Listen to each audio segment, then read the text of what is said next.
Hello అందరికీ, అందరూ ఎలా ఉన్నారు? టుడే స్పెషల్ పండు మిర్చి నిల్వ పచ్చడి. పండు మిర్చి నిల్వ పచ్చడి అంటుంది, టొమాటోస్ చూపిస్తుంది ఏంటి అనుకుంటున్నారా? ఈ పండు మిర్చిలోనే కొద్దిగా టొమాటోస్ కూడా యాడ్ చేస్తే టేస్ట్ చాలా బాగుంటుంది. చూసారా, 1/2 కేజీ పండు మిరపకాయలు తీసుకున్నాను. వీటిని ముందు రోజే నీట్గా క్లీన్ చేసి తొడిమలు అస్సలు తీయకుండా కడిగి ఆరబెట్టేసేయాలి.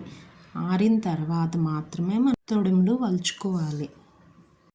1/2 కేజీ పండు మిరపకాయలకి 1/2 కేజీ టొమాటోస్ తీసుకున్నాను.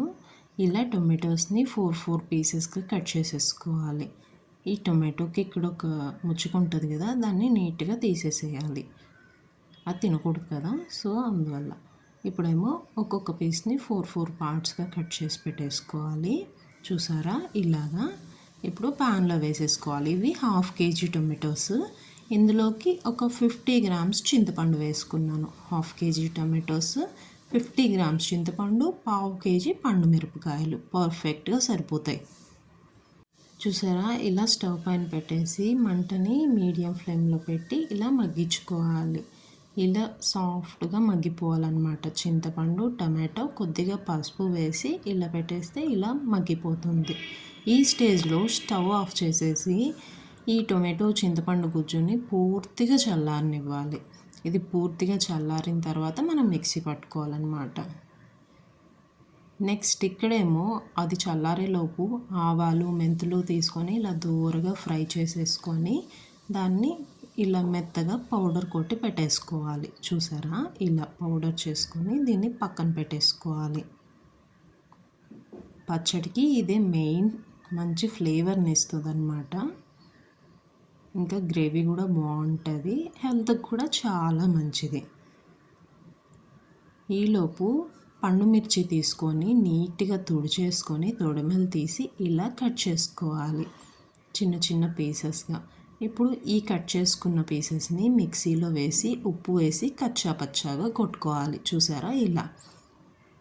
ఇప్పుడు ఆయిల్ పెట్టేసి పోపు కోసం ఆవాలు, జీలకర్ర, శనగపప్పు, మినపప్పు వేసి ఫ్రై చేసుకోవాలి.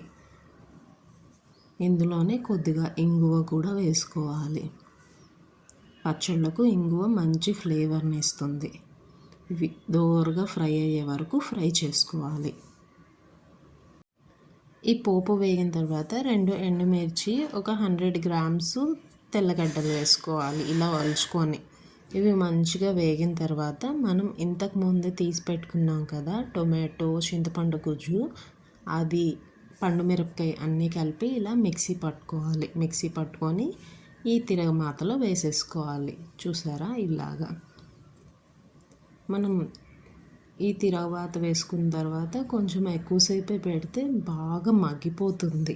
ఇలా చేసుకుంటే మనకు 1 ఇయర్ వరకు పచ్చడి నిల్వ ఉంటుంది. ఫ్రిడ్జ్లో పెడితే అసలు టేస్ట్ కానీ కలర్ కానీ ఏమాత్రం చేంజ్ అవ్వదు. చూసారా, ఒక 10 to 15 మినిట్స్కి ఇలా వచ్చేసింది. ఇప్పుడేమో ఆవాలు, మెంతులు వేసుకున్న పౌడర్ ఉంది కదా, అది వేసుకొని మిక్స్ చేసుకోవాలి. ఇష్టం లేని వాళ్ళు ఈ పౌడర్ స్కిప్ చేయొచ్చు, కానీ ఈ పౌడర్ వేయడం వల్ల పచ్చడి చాలా అంటే చాలా మంచి ఫ్లేవర్ అండ్ రుచి కూడా ఉంటుంది. పౌడర్ వేసిన తర్వాత పచ్చడి టెక్స్చర్ కూడా చాలా బాగుంటుంది. చూసారా ఎలా ఉందో, చూస్తుంటేనే నోట్లో నీళ్ళు వచ్చేస్తున్నాయి కదా. చూసారా, 1/2 కేజీ టొమాటో, 1/2 కేజీ పండు మిరపకాయలు. నాకు ఇలాంటి బాటిల్స్కి 1.5 బాటిల్కి పచ్చడి అయిపోయింది. 1 ఇయర్ వరకు ఈ పచ్చడి చెక్కు చెదారదనమాట. చాలా అంటే చాలా బాగుంటుంది. మనం టిఫిన్స్లో కూడా తినచ్చు. మార్నింగ్ హడావిడిగా ఉన్నప్పుడు అరే చట్నీ లేదే అనుకోని పనిలేదు, ఈ పచ్చడితో ఇడ్లీ చాలా అంటే చాలా టేస్టీగా ఉంటుంది. ఉప్మాలో కూడా తినచ్చు, ఇంకా పెరుగన్నంలోకి అలా చాలా అంటే చాలా రుచిగా ఉంటుంది. ఇలా ట్రై చేయండి. 1 ఇయర్ అయినా పచ్చడి పాడవదు. మీకు ఈ వీడియో నచ్చుంటే please like, share and subscribe. Thanks for watching. Bye.